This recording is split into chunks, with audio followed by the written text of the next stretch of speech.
कार्तिक के पावन महत्तम को शिव महापुराण के माध्यम से कार्तिक के महीने में संपूर्ण जनमानस को श्रवण करा रहे हैं और मुक्ति की पावन कथा कर सस्वादन कर कर अपने जीवन को सार्थक कर रहे हैं। कार्तिक के महीने में सबसे बड़ा अगर व्रत का कोई नियम है तो केवल एक नियम सबसे बड़ा है, सुबह ब्रह्म मुहूर्त स्नान करना और दूसरा दीप लगाना, दिया प्रज्वलित करना, दीप। और कार्तिक महत्तम का जो विशेष वर्णन है, कार्तिक का महीना चल रहा है, अगर ज्यादा दुख है, तकलीफ है तो दुख दहन स्त्रोत का पाठ। कौन सा पाठ?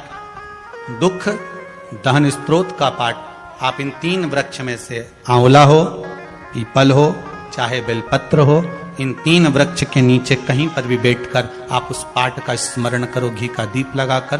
बाबा चाहेगा मेरा विश्वनाथ तो आपके दुख को नष्ट करेगा और सुख का आनंद प्रदान करेगा। विष्णु पुराण किस किसने सुनी है? हाथ उठा। विष्णु पुराण का 5वां अंश कार्तिक खंड वर्णन करता है, या स्कंद पुराण का कार्तिक खंड को उठा लीजिए, वो वर्णन करता है 24 तरह के दिए होते हैं। कितने तरह के? 24 तरह के दीप होते हैं। उस दीप में सर्वाधिक श्रेष्ठ दीप होता है तुलसी दल का दीप, तुलसी की डंडी से जो प्रकट किया गया। बत्तियों का भी क्रम है, एक लंबी बत्ती होती है, एक गोल बत्ती होती है। होती कि नहीं होती? लंबी और गोल। एक सहस्त्र बत्ती होती है। करें दर्शन कभी? यहां पे माताएं बैठ बैठ के बनाती रहती है 100 बत्ती, 108 बत्ती, 108 बत्ती बनाकर भगवान के सामने। उसका क्या प्रमाण है? कौन से पुराण में लिखा है कि 108 और सहस्त्रावली बत्ती लगाई जाए? तो स्कंद पुराण में कार्तिक खंड के अंदर स्पष्ट किया गया सहस्त्रावली बत्ती, 108 लंबी बत्तियों का जो प्रमाण है वो कहते हैं कि जिस व्यक्ति ने किसी तीर्थ को ना करा हो, पूरे तीर्थ नहीं गए हो, सारे तीर्थों का स्नान नहीं करा हो, किसी तीर्थ में दर्शन करने से वंचित रह गए हो, तो 108 बत्ती की एक बत्ती बनाकर किसी नारायण के मंदिर में, शिव मंदिर में, देवी के मंदिर नहीं, केवल देवता के मंदिर में अगर उसको घी में भिगोकर प्रज्वलित कर दिया जाता है तो सारे तीर्थों के दर्शन का फल उस जीव को प्राप्त हो जाता है। उसको सहस्त्रावली बत्ती। 108 बत्ती एक गोल होती है, एक लंबी होती है। गोल बत्ती और लंबी बत्ती में अंतर होता है, बहुत जमीन आसमान का अंतर है, बहुत ध्यान देना इसका। गोल बत्ती किस किस देवी देवता पे लगती है और लंबी बत्ती किस किस देवी देवता पे लगती है? तो स्कंद पुराण और विष्णु पुराण दोनों कहती है जो लंबी बत्ती होती है वो पितरों की जगह पर, पूर्वजों की जगह पर, पूर्वजों की जगह पर, बड़ के पेड़ के नीचे, पीपल के पेड़ के नीचे लंबी बत्ती का प्रमाण है। किसी देवी के स्थान पर, जो देवी की पूजन करते हैं, जगदम्बा की पूजन करते हो, पार्वती की करते हो, लक्ष्मी की करते हो, कुल देवी का स्मरण करते हो, लंबी बत्ती का प्रमाण। और जो गोल बत्ती होती है वो गोल बत्ती का प्रमाण किसी हनुमान मंदिर, राम मंदिर, शिव मंदिर, जितने देवताओं के मंदिर हैं वहां पर गोल बत्ती का प्रमाण। लंबी बत्ती देवी के स्थान पर इसलिए जलाई जाती है क्योंकि देवी वंश की और लक्ष्मी की वृद्धि करती है। तो लक्ष्मी और वंश बड़ा होना चाहिए, लंबा होना चाहिए। और देवता के सामने गोल बत्ती इसलिए लगाई जाती है कि हमारा मन, ये चित्त, ये वृत्ति आपके चरणों में टिकी रहे और एक दिन हम भी वैकुंठ का वास करें, इसलिए गोल बत्ती। कार्तिक महीना प्रारंभ हो रहा है। मेरे शंकर भगवान के दरवाजे पर जाकर, मेरे शिव भगवान के दरवाजे पर जाकर दीपदान जरूर करो, दीप जरूर लगाओ। और अगर मौका मिल जाए इस पूरे 1 महीने में तो कुबेरेश्वर बाबा की धरा पर जाकर 5 दीप घी के अवश्य जलाओ। अगर मौका मिल जाए कार्तिक महीने में दीपदान करने का तो कुबेरेश्वर बाबा भंडारी अगर मौका लगा दे, अगर वहां से आप लोग क्रॉस हो रहे हो, निकल रहे हो, जा रहे हो, तो अपनी गाड़ी में 5 दीप बाबा के लेकर जरूर मैं दीप दान करूं कुबेर भंडारी के दरवाजे पर, तो मेरी जिंदगी का भी भंडार बन जाए। शिव भक्त को शिव भक्ति के ये 5 क्रम बताए गए हैं। पहले नंबर पर बुरे लोग दूर हो जाएंगे, बेकार लोग आपसे दूर हो जाएंगे। दूसरे नंबर पर धन बढ़ने लगेगा, संपदा। जब जरूरत पड़ी, तुम्हारे ऊपर कष्ट आया, पैसे की जरूरत पड़ी, तब बाबा आकर दे जाए, व्यवस्था कर दे। तीसरे नंबर पर सपने में शिव दिखने लगे। और चौथे नंबर पर बिना कारण लोग नफरत करेंगे, ईर्ष्या करेंगे, और बिना कारण लोग बोलो प्रेम करेंगे, प्यार करेंगे, स्नेह करेंगे। और पांचवें नंबर पर है कार्य पूर्ण होना प्रारंभ हो। घर में दीपक रोज लगाते हो रोज? मंदिर में दिया जलाते हो, पीतल का, तांबे का, चांदी का, स्टील का, जो दिया तुम्हारे घर में होगा रोज लगाते हो। बत्ती रोज जलाते हो, 5 दिया होंगे तो कभी बदल बदल के मांझ कर, खासा कर धोकर उस दिए को लगाते हो। पर कभी विष्णु पुराण को पढ़िए, विष्णु पुराण में दीप की महिमा आई है। और विष्णु पुराण में जब दीप की महिमा को हम पढ़ते हैं तो उस दीप महिमा में वर्णन आता है कि दीप देव में इतना बल हो जाता है, रोज दीप लगता है भगवान के सामने, रोज उतारा जाता है, रोज बार बार उतरता है, उस दीप में इतना बल आ जाता है कि यदि कोई बीमार व्यक्ति है और उसका रोग समाप्त नहीं हो रहा, तो वो जो दीप है जब वो ठंडा हो गया, उसी दीप को पानी के अंदर डाल दिया जाता है और उसी पानी से उस व्यक्ति को स्नान कराना प्रारंभ कर दिया जाता है, तो उसका रोग समाप्त हो जाता है। इतना बल दीप में हो जाता है। तुम पूजन की सामग्री को, पूजन के जिस आसन पर हम बैठ कर जप करते हैं, बोलो आसन सिद्ध होता है कि नहीं होता? जम के तो बोलो। जिस माला पे हम जप करते हैं, वो माला सिद्ध होती कि नहीं होती है? माला सिद्ध हो जाती है, आसन सिद्ध हो जाता है, वस्त्र सिद्ध हो जाता है। कितना कितना भाव का। शास्त्रों का अध्ययन करने वाला व्यक्ति इस सब चीजों पर स्मरण करता है कि दीप, हम कहते हैं तुम्हारे घर में ज्यादा दीपक बढ़ाने की जरूरत नहीं है। जो तुम्हारे यहाँ 4-5 दीपक हैं, उसी से आरती पूजन सब करा करो उन दियों से, क्योंकि उन दीप में बल आते चलेगा, वो दीपक में शक्ति आती चलेगी। नजदीक है भगवान, कितना बल आता है जरा विचार करिएगा। एक पानी से तुमने कपड़े धोए, वो पानी तुमने बाथरूम में फेंका कि नहीं फेंका? जम के बोलो। एक पानी से तुमने बर्तन धोए, पानी फेंका कि नहीं फेंका? बोलो जम के। फेंक दिया। पानी वही था जो तुम्हारे नीचे हाक्सी का, हेडपंप का, ट्यूबवेल का, तुम्हारे नल का पानी वही था। वही पानी से कपड़े धोए, वही पानी से बर्तन धोया, और वही पानी तुमने शंकर जी को स्नान कराया। वही पानी तुम्हारे घर में जो भगवान थे उनको थाली में रखकर नहलाया। अब बताओ, जिस पानी से तुमने स्नान कराया वो पानी को तुम बाथरूम में फेंकोगे, नाली में फेंकोगे, गटर में फेंकोगे? नहीं, उस पानी को ले जाकर तुम कहीं पेड़ के नीचे, क्यारे में, तुलसा में, जहां अच्छी जगह होगी वहां डालोगे। क्यों? क्योंकि वो पानी भगवान का स्पर्श कर लिया, इसलिए पूजनीय हो गया। जो दिया भगवान के मंदिर में रोज जाता हो, जो लोटा भगवान के मंदिर में रोज जाता हो, वो अपने आप में सिद्ध होते चले जाता है, उसकी सिद्धि बढ़ती चली जाती है। उसकी सिद्ध प्रयास करना। दुकान नहीं चल रही हो, व्यापार नहीं हो रहा हो, तकलीफें बहुत ज्यादा हो, घर में क्लेश जाता हो, अशांति ज्यादा हो, पैसे नहीं आ रहे हो, 1 रुपया कमा रहे, 1.25 रुपये खर्च हो रहा, बहुत टेंशन है, तो शरद पूर्णिमा से कार्तिक पूर्णिमा तक एक हल्दी और कुंकू, ये थोड़ा सा मंदिर में लेकर जाइए। हल्दी और कुंकू जरा जरा सा ले जाओ। अशोक सुंदरी वाली जगह पर पहले शंकर जी पे जल चढ़ा दो, अशोक सुंदरी वाली जगह पे जल चढ़ा दो, और वह हल्दी और कुंकू की एक एक बिंदी अशोक सुंदरी वाली जगह पर अपनी कामना कर कर लगा कर आओ। उसी में से वो हाथ जो तुम्हारा गीला है कंकु हल्दी का, वही हाथ लाओ, घर में प्रवेश करते समय अपनी देहली पर थोड़ा सा लगा दीजिए। शरद पूर्णिमा से कार्तिक पूर्णिमा तक कर कर देखो, उसके बाद में फिर बताना कि मेरा देव अधिदेव महा हारे हारे और अपने जीते जी। अपन क्यों हारे? डॉक्टर ने कहा कि घुटने बदलना पड़ेंगे, उनसे कहो डॉक्टर साहब दवाई दीजिए, गोली दीजिए, जांच करिए। अब मैंने आपको दिखा लिया, अब एक बार मेरे महादेव को और दिखा।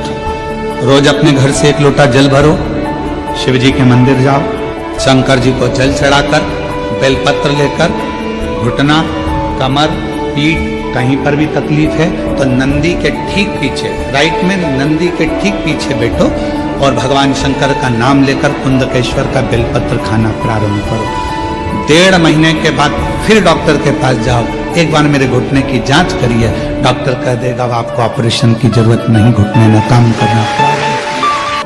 इसको कोई सियोर वाला महाराज ने नहीं जिताया, इस बीमारी को किसी ने नहीं भगाया, इस बीमारी को आपने भगाया अपने विश्वास के बल पर, अपने भरोसे के बल, अपनी दृढ़ता के बल। लाल चंदन का जो जल होता है, ये व्यक्ति के जीवन में जो धन कहीं रुक गया, अटक गया, नहीं दे रहा, बेलपत्री के वृक्ष के नीचे, जड़ के नीचे सींचन करने से वो प्राप्त होता है। अथर्ववेद में छंदो ज्ञानोपनिषद में वर्णन किया गया कि पीपल के वृक्ष की जो जड़ होती है, बेलपत्री के वृक्ष की जो जड़ होती है और आंवले के वृक्ष की जो जड़ होती है, इसके नीचे स्वर्ग का निवास होता है। किसका निवास है? स्वर्ग का निवास।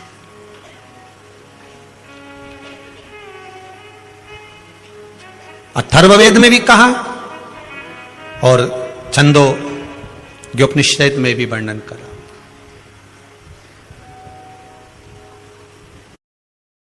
एक पीपल, एक बेलपत्र, एक आंवला, इनके जो जड़ है उस जड़ के नीचे स्वर्ग का निवास। ये जहां लगे,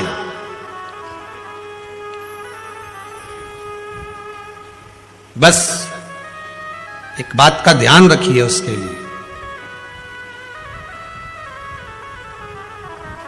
कि जहां पर ये वृक्ष होता है और उस वृक्ष के नीचे बैठकर हम जब किस जल का सींचन कर रहे हैं, जैसे अभी आपको कहा था कि जल में अगर लाल चंदन मिला हो और आप बेलपत्री के जड़ में सींचन कर रहे हैं तो लक्ष्मी की आवक बढ़ेगी। कहीं पैसा अपना अटक गया, नहीं आ रहा, आएगा। पीपल की जड़ में इत्र का जल, पीपल की जो जड़ होती है उसमें इत्र का पानी, थोड़ा सा जल, उसमें थोड़ा सा इत्र का भाग हो महाराज, और आप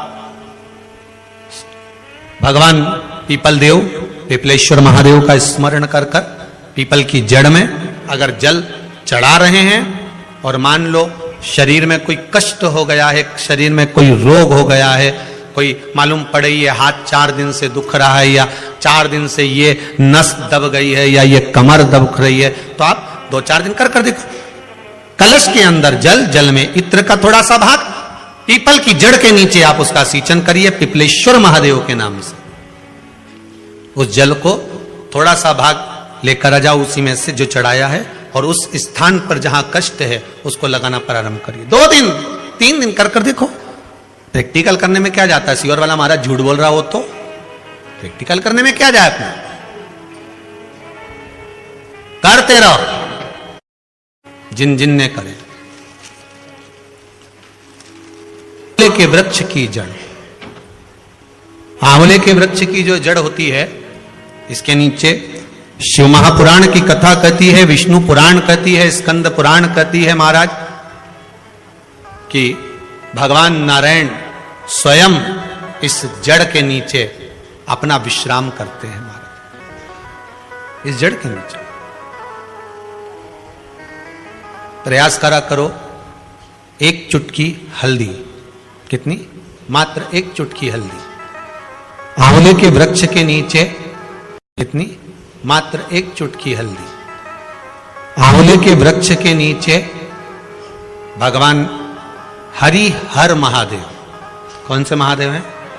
हरि हर महादेव के नाम से रखकर उस पर पूर्व मुख कर पूर्व की ओर मुख कर जल समर्पित करना प्रारंभ कर दीजिए।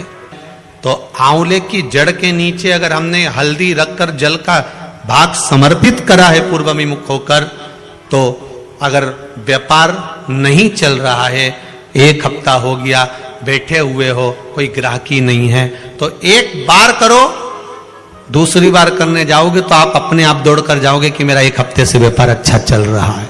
आप दूसरी बार करोगे तो आपको ये ज्ञान उपदेश ये प्राप्त हो जाएगा, अपने आप रिजल्ट सामने आएगा कि हाँ हमने आंवले के वृक्ष के नीचे हल्दी को समर्पित करा था और उसको चढ़ाने के बाद हमने जो जल चढ़ाया है उसका फल हमको प्राप्त हुआ। ध्यान दीजिए, शांति का अनुभव होता है, मन को शांति नहीं रहती, बार बार ऐसा लगता है कि रोना आ रहा है, कुछ घर में अच्छा नहीं लग रहा, कहीं आंख फटक रही है, कहीं कोई पड़क रहा है। तो कभी ऐसा लगे एक सफेद फूल पुष्प कुंदकेश्वर महादेव के नाम से अपने घर में से लेकर घुमाकर शिव जी को समर्पित कर कर आ जाओ। वापिस आओगे ना तो रुआसा सा मन होगा, ना मन में अशांति होगी। इतना पावर बाबा दे देंगे कुंदकेश्वर महादेव कि आपको खुद अनुभव हो जाएगा। केवल एक पुष्प श्वेत कुंदकेश्वर महादेव, कुंदकेश्वर महादेव कोई साधारण नहीं है। जिस समय माता पार्वती ने विदल और उत्पल का संहार करा था तो कुंदुक भगवान के चरणों में जाकर लगा। उस कुंदुक के लगने से भगवान शंकर का नाम कुंदकेश्वर हो गया। भगवान शिव ओघड़दानी, त्रिकालदर्शी, कैलाशी, अविनाशी। विचार करा, बूढ़ा बूढ़ी ने विचार करा, हम करें तो करें क्या। विचार करते करते आंखों में जल भर गया। बेटियों का भरण पोषण कैसे करा जाएगा, बेटियों के लिए क्या करा जाएगा। दोनों पति पत्नी चले रोते रोते, नेत्रों में जल भरते हुए। पति ने कहा चिंता मत करा, 5वां हिस्सा लेकर जा रहे थे और सारे वृक्षों के नीचे हिस्सा देते हुए चले जा रहे थे। दामोदर मास था, कार्तिक का महीना था। आज पत्नी के मुख से निकल गया, थोड़ा सा घी आया हुआ है, एक काम करते हैं 5 जगह इस घी का हिस्सा करना है, तो भगवान के मंदिर में दीप लगा देते हैं। पति ने कहा घी तो आया है पर कपास नहीं है। पत्नी ने अपने तन की साड़ी को फाड़ लिया। ब्राह्मणी ने तन की साड़ी को फाड़ कर बाती बनाकर एक शंकर जी के मंदिर में लगा दिया। दूसरी बाती उसने भगवान पीपल देव के नीचे लगा दिया और तीसरी बाती उसने आंवले के वृक्ष के नीचे लगा दिया और चौथी बाती उसने बेलपत्र के वृक्ष के नीचे लगा दिया। 4 बाती शिव महापुराण का स्कंद पुराण कहती है, ब्रह्म वेवर्त पुराण कहती है, हमारा शास्त्र कहता है, कुर्म पुराण कहती है, विष्णु पुराण कहती है कि पीपल का वृक्ष, बेलपत्री का वृक्ष और आंवले का वृक्ष, शास्त्र कहता है कार्तिक के महीने में इन 3 वृक्ष की जड़ में स्वर्ग स्वयं आकर निवास करता है। स्वर्ग स्वयं आकर निवास करता है। इन 3 वृक्ष की जड़ में स्वर्ग स्वयं आकर विराजमान करता है। और चौथे नंबर पर कहा गया कि जहां तुलसी का पौधा होता है, कार्तिक के महीने में तुलसी के पौधे की जड़ में गोलोक धाम आकर निवास करता है। स्वयं भगवान कृष्ण का धाम आकर निवास करता है। पति पत्नी विचार करते हुए साड़ी को फाड़ते, बत्ती बनाते, घी में डुबोते, दीप लगाते, चलते जाए। जैसे ही शंकर के मंदिर में दीप लगाया, चिंता भगवान शंकर को हो गई। शिव जी ने इशारा करा पीपल देव को, जिसमें 52,000 ब्राह्मणों का वास होता है। पीपल देव को इशारा कर कर जैसे ही पहुंचे, पीपल के वृक्ष में से एक लड़की निकलकर बाहर आई, काका मुझे तेरे साथ चलना है। इतने में पत्नी पति से कहती है, अपने घर में 6 लड़कियां पहले से, कैसे लेकर जाएं इसको। पति कहता है देख वो उसका कोई नहीं है, पीपल के पेड़ के नीचे बैठ के रो रही है, ले चल। पत्नी ने हाथ पकड़ा, आगे बढ़े, आंवले के वृक्ष के नीचे पहुंचे। जैसे ही आंवले के वृक्ष के नीचे पहुंचकर जैसे ही उन्हें दिया लगाया और दीप जैसे ही लगाया, इसलिए लक्ष्मी का दीप कभी भी गोल बत्ती का नहीं होता। लक्ष्मी का दीप हमेशा लंबी बत्ती का होता है, हमेशा लंबी बत्ती का होता है। शिव महापुराण की कथा कहती है, बाती जो लगाई जाती है दीपावली पर लगाओ, चाहे आप धनतेरस पर लगाओ, चाहे आप रूप चौदस पर लगाओ, चाहे पड़वा पर लगाओ, चाहे दूज पर लगाओ, बाती हमेशा लंबी होना चाहिए। लंबी बाती, चाहे तेल की लगाओ। कि 20,600 नदियों का स्नान अगर संसार के लोग एक साथ ना कर पाए तो किसी बेलपत्री के वृक्ष के नीचे बैठकर उस बेलपत्री को जल समर्पित कर कर उसी के जल का सींचन अगर अपने मस्तक पर कर लेता है तो 20,600 नदियों के पवित्र स्नान का फल उसको तुरंत प्राप्त हो जाता है। तुरंत।